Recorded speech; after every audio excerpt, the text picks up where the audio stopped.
Okay, well, here in chapter 4 of the book of Revelations, John is now moving on to the next thing in the greater revelation. So if we think about it, chapter 1, he saw a vision of Jesus Christ, the resurrected Lord, and his majesty and glory and everything else.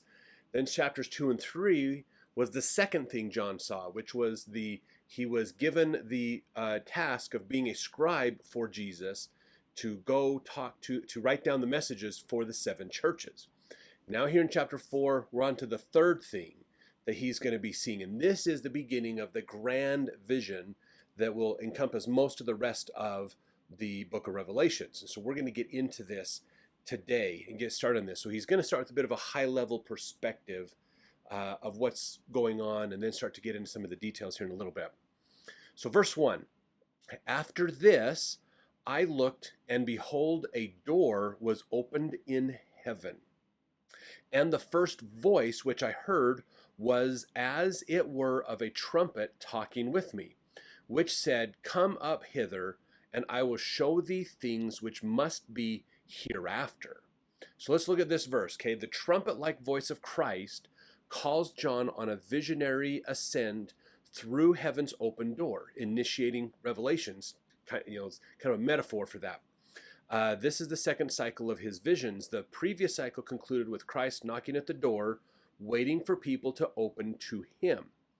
But before readers can respond, John is shown a door that already stands open. The contrast is provocative. So if you remember from chapter 3, Christ is knocking at the door, waiting for us to answer. But now Christ has opened the door for John to come to gain more revelations and insights. So as Christ asks readers to open their doors to him, he opens heaven's doors to them through John's prose. The messages to the churches ended by promising that those who conquered by remaining faithful will share a place on Christ's throne, just as Christ had a place on God's throne. Now, to encourage them to persevere, they are given a glimpse of God's throne, and at the throne they will see the Lamb who conquered through faithful suffering. That's Greg Coaster's book, Revelation, where I got that citation from. So John's being called to gain more revelation, this kind of a heavenly journey, if you will, that he's experiencing here. And he's experiencing things which must be hereafter. So these are future events. Verse 2, and immediately I was in the Spirit, and behold, a throne was set in heaven, and one sat on the throne. So now, again, Christ has told the people, if you overcome the world, you can sit on the throne with me. And now John is seeing the throne, basically. So he's getting this vision idea of it. Now this is pretty similar. Verse 2 is quite similar to Ezekiel 1:1, in Ezekiel's vision, where he saw the throne of God as well, in this kind of a throne room type vision that Ezekiel had. Now 2 Kings 22:19, God, in that verse, God is surrounded by a heavenly council. So in 2 Kings, we see God's throne with a council, others around him. Isaiah 6:1-3, God's throne is high and lofty, and six-winged seraphs praise God, is another vision that Isaiah had about this. So Ezekiel's vision was a sapphire throne chariot drawn by creatures with faces of ox, lion, eagle, and human. God appears in fiery splendor in a crystal sea under him. Now in Daniel chapter 7, fiery throne has wheels, God has white hair and robes. So just those are some other Old Testament scriptures that we can look at to say, okay, here's other visions of the throne. So we're adding John's vision to these other visions that other people have seen. They're sitting on the throne. They're in this throne room, this kind of royal room. Verse 3, and he that sat was to look upon like a jasper and a sardine stone. And there was a rainbow round about the throne in sight like unto an emerald.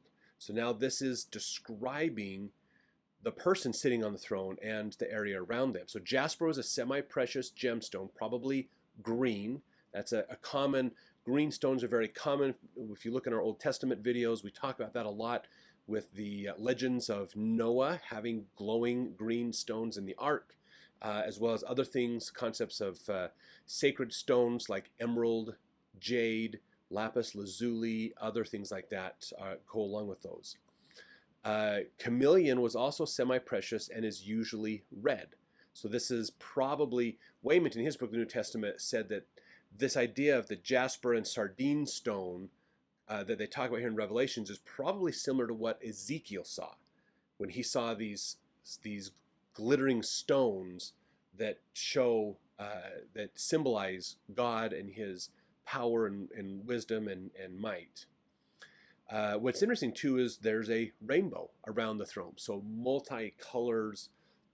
We know rainbows are caused by diffusion or the diffraction of light. So the bandwidth of white light contains all colors in it, and so when they diffuse out, you get the rainbow. Verse 4, and round about the throne were 24 seats. So that's 24 seats. Which is interesting because when we look at 24, that's a multiple of 12, which usually depicts the whole people of God. But again, remember from, let's see, it was Kings 22:19. His throne was surrounded by heavenly council. So we can see this as possibly those council seats from Kings. And upon the seats I saw 24 elders sitting, clothed in white raiment, and they had on their heads crowns of gold. So there are people sitting on these seats. So this is probably a representation of a council that God calls, brings people together to discuss things, to do the work that is being done here on earth.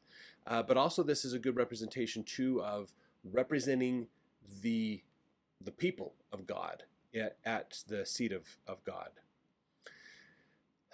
Now, section 77 of the Doctrine and Covenants. So for LDS, this is something that's interesting. D&C 77 is a revelation that was given to Joseph Smith when they asked a bunch of questions about the book of Revelations. So in verse 5, they said, what are we to understand by the 24 elders spoken of by John? The answer that was given through Revelation was, we are to understand that these elders whom John saw were elders who had been faithful in the work of the ministry and were dead, who belonged to the 7 churches and were then in the paradise of God. So that's in section 77. That's who the answer to who these people are, these 24 men that are sitting on these seats. And now they are clothed in white raiment, and they had on their heads crowns of gold. Now these elders are heavenly figures with several functions. First, they show readers to fear future glory of the faithful because they sit on thrones, wear white robes, and wear head wreaths, all of which are promised to believers. Second, they exemplify true worship. They worship God with songs and harps beside a glassy sea until all creation joins in praise. Later, the redeemed follow their example by singing praise beside the glassy with harps while the elders at their affirmation. Third, they interpret visions and Third, they interpret visions, and elder explains the identity of the Lion of Judah and multitude in white. Elsewhere, they disclose the meaning of visions through hymns about the Creator and his coming conflict with the destroyers of the earth. In such cases, they function like the chorus in a Greek drama. So that's Greg Coaster's book Revelations, where we get that. So these are heads of these, in the Greek translation here in Revelations, when it says they're crowns of gold, they're imagining these wreaths, golden wreaths. So you think of like the Olympic wreath heads, those are the victory crowns, those who have overcome great odds, those who have become victorious in their feats of strength, the things that they have done basically. They've overcome challenges. In the context of the 7 churches, they overcame the world, basically. So they're sitting on these seats around the throne of God. Now, verse 5, and out of the throne, meaning the throne of God, proceeded lightnings and thunderings and voices. And there were 7 lamps of fire burning before the throne, which are the 7 spirits of God. So storms often convey the fearsome quality of divine power in Revelation. Jewish tradition uses them a lot. Greco-Roman sources also use those a lot. So lightnings and thunderings and storms, that's this quality of power and revelation and amazing things. Now that's, if you think about it, that's also corresponds with rainbows too, that we saw earlier in the chapter. Ezekiel sees again a similar experience in his Ezekiel chapter 1. So now we see the 7 lambs. These are like spirits, 7 spirits that are probably glowing as if they're like lambs. Verse 6, and before the throne there was a sea of glass like unto crystal. And in the midst of the throne and round about the throne were 4 beasts full of eyes before and behind. So they had eyes in front and eyes in back.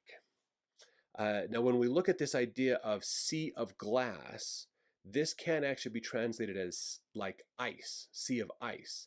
So many translate the creation story to be a dome of waters above the earth. So when you think of the creation story, a common interpretation is the idea of the heavens above, the heavens below. There's a dome that basically is over the earth. So you can imagine the earth being kind of a snow globe like concept with this kind of a spiritual barrier, basically, that separates water above from water below. And so that's this concept, basically, that a lot of traditional interpretations of creation has seen over centuries. So from heaven's perspective, there is this sea of crystal that heaven is, that the throne and everything is sitting on. The floor of heaven is crystal and you can see through it. So that adds some credence to this idea of this dome, basically. So some people would say, no, that's the same thing. We're just seeing it from above instead of below, basically. Now, verse 6 is one of the verses that is answered in section 77. So I want to read this. Verses 1 through 4 go into this. So what is the sea of glass spoken of by John, 4th chapter and 6th verse of Revelation? Answer is, it is the earth in its sanctified, immortal, and eternal state. So for LDS, they believe that the earth will become the celestial kingdom, the physical planet for the celestial kingdom, if you will, and it will be turned into like a sea of glass, like they equate this oftentimes to like a Urim and Thummim, the ability to ask questions and gain any revelation and answers you would like, basically, is this kind of idea. What are we to understand by the 4 beasts spoken of in the same verse? The answer in section 77 is they are figurative expressions used by the revelator John in describing heaven, the paradise of God, the happiness of man and of beasts, and of creeping things, and of the fowls of the air, that which is spiritual being in the likeness of that which is temporal, and that which is temporal in the likeness of that which is spiritual. The spirit of man in the likeness of his person, also the spirit of the beast in every other creature which God has created. So they represent, these 4 beasts represent all of God's mortal creations. They all have spirits and they resemble each other in their spirit and physical forms. Now, another question in section 77, verse 3 was, are the 4 beasts limited to individual beasts, or do they represent classes or orders? The answer that was given was, they are limited to 4 individual beasts, which were shown to John to represent the glory of the classes of beings in their destined order or sphere of creation, in the enjoyment of their eternal felicity. So all of God's creation has a chance to return to heaven, celestial glory, basically. Another question that was in section 77, verse 4, what are we to understand by the eyes and wings which the beasts had? The answer is, their eyes are a representation of light and knowledge. That is, they are full of knowledge, and their wings are representation of power to move or act. So this is an important way to interpret what's happening in the book of Revelations. Whenever we hear of lots of eyes, it's the ability to see, eyes, which means the ability to know things. The more eyes you have, the more you can see, which means the more you can learn and know what's going on. So eyes represent knowledge. Wings represent action or movement or choice, agency, the ability to do things. So the more wings, the more agency or ability to move and do things and act that beast or that symbol has. So remember those as we go through the rest of Revelations. Eyes represent knowledge. Wings represent movement, choice, action. Those are important to look at. Number 7 represents, of course, perfection. So we're going to see sevens a lot. We're going to see factors of 12 come up quite a bit as well. So just remember those numbers like we've talked about in the past. So let's get into, actually, here's a couple other things I wanted to get into. Let's see. This is these four-winged creatures. This is New Testament study manual. These four-winged creatures described in Revelations 4 are similar to the heavenly beings described in Isaiah 6 and Ezekiel 1. So in Isaiah 6, let's compare what Isaiah saw and Ezekiel saw with John. So in Isaiah 6, in the year that King Uzziah died, I saw also the Lord sitting upon a throne, high and lifted up, and his train filled the temple. So that's like your clothes or like your cloak. Above it stood the seraphims. Each one had 6 wings. With twain he covered his face, with twain he covered his feet, and with twain he did fly. And one cried unto another and said, Holy, holy, holy is the Lord of hosts. The whole glory is full of his glory. So that's Isaiah's version. Ezekiel said this, also out of the midst thereof came the likeness of 4 living creatures, and this was their appearance. They had the likeness of a man, and every one had 4 faces, and every one had 4 wings. And their feet were straight feet, and the sole of their feet was like the sole of a calf's foot. And they sparkled like the color of burnished brass. And they had the hands of a man under their wings on their 4 sides, and they 4 had their faces and their wings. Their wings were joined one to another, they turned not when they went every one straight forward. And as for the likeness of their faces, they 4 had the face of a man, and the face of a lion on the right side, and the 4 had the face of an ox on the left side. The 4 also had the face of an eagle, so like 4 different faces around. Thus were their faces, and their wings were stretched upward toward 2 wings of every one were joined to another, and 2 covered their bodies. And they went every one straight forward, whither the Spirit was to go, they went, and they turned not when they went. As for the likeness of the living creatures, their appearance was like the burning coals of fire, and like the appearance of lamps, it went up and down among the living creatures, and the fire was bright. And out of the fire went forth lightning, and the living creatures ran and returned as the appearance of a flash of lightning. So there's some other descriptions of these beasts and this similar idea. So what John is seeing here in chapter 4 isn't new. Basically, this is Isaiah saw it and Ezekiel saw it, and Daniel saw some of it too. So this is, we can see we can compare and contrast these different accounts. Now, we're not going to get too detailed into that comparison in this, because we want to just focus on understanding chapter 4 of Revelations. But if you wanted to, that's a great rabbit hole to jump down, is what are those comparisons? How can we look at those, and how can each of those inform each other and help us understand what's going on? Now, verse 7, it's going to get into a little bit of a description here of these beasts. And this is going to, again, match up with what Ezekiel saw. And the first beast was like a lion, the second beast like a calf, the third beast had a face as a man, and the fourth beast was like a flying eagle. Now, the Egyptians usually represented the south by a lion, the north by a head of a bull or a cow. So the 4 heads in John's vision are actually the standard Egyptian symbols of the 4 directions. So our 4 idolatrous gods, which represent the earth in its 4 quarters, aren't so far from the Bible after all. This is Hugh Nibley talking about the canoptic jars. So there's when they mummify a body, they take the innards, your internal organs, out of your body, and they put them in 4 jars.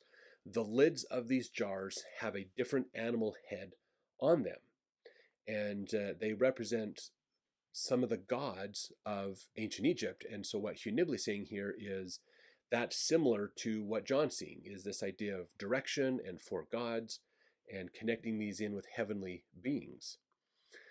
Now, in verse 8, John goes on to say, "And the four beasts had each of them 6 wings about him, and they were full of eyes within. And they rest not day and night, saying, Holy, holy, holy, Lord God Almighty, which was and is to come." So you see that there's a timeline there. Was is past, is present, is to come is future. So all of time. And again, eyes are the ability to know things or discern and see things. So there's some watchfulness, there's some awareness that's going on with them. When it says holy, holy, holy, 3 holies is perfection of holiness, is a way to that is described. Isaiah 6:3 brings that up as well. So that's these beasts. They're pretty amazing beasts that John is seeing and others have seen near the throne of God. Verse 9, "And when those beasts give glory and honor and thanks to him that sat on the throne, who liveth forever and ever." So they represent all the creatures. They, in a way, like we've talked about, they represent all of God's creation, basically, in a symbolic way. Verse 10, "The 24 elders fall down before him that sat on the throne, and worship him that liveth forever and ever, and cast their crowns before the throne, saying, Thou art worthy, O Lord, to receive glory and honor and power, for thou hast created all things, and for thy pleasure they are and were created." So this is really interesting to see these 24 elders. While they kind of they are the representation of the of worthy people who have done well on earth and who have overcome the world and have been able to be influential in this council of God, but they also, in a way, symbolic represent all of the people. Just like in government, we are represented by the person we elect. These are the people that are representing all of us in a way before God, or like the priesthood. And it's interesting, they cast their crowns down before him, so they give their reign to him. All the glory and honor they've been given, they're giving it all to God. Now, in Greco-Roman worship, wreaths were sometimes placed at the feet of the statues of the gods. Gold wreaths were also given to generals, kings, and emperors. That's Greg Coaster's book, Revelation, mentions that. So they're important. If they're wearing a gold wreath crown, they're very important, and they are giving all of that to God in worshiping him and giving him all that glory and opportunity. So some good messages for us to think about how important God is in our life and how he helps us. Even though we can do good things of ourselves, it's usually through God's help that we can accomplish amazing things and do great things in life. So let's jump over to the next chapter of Revelations as we continue to understand what is it that John is trying to teach us here. See you then.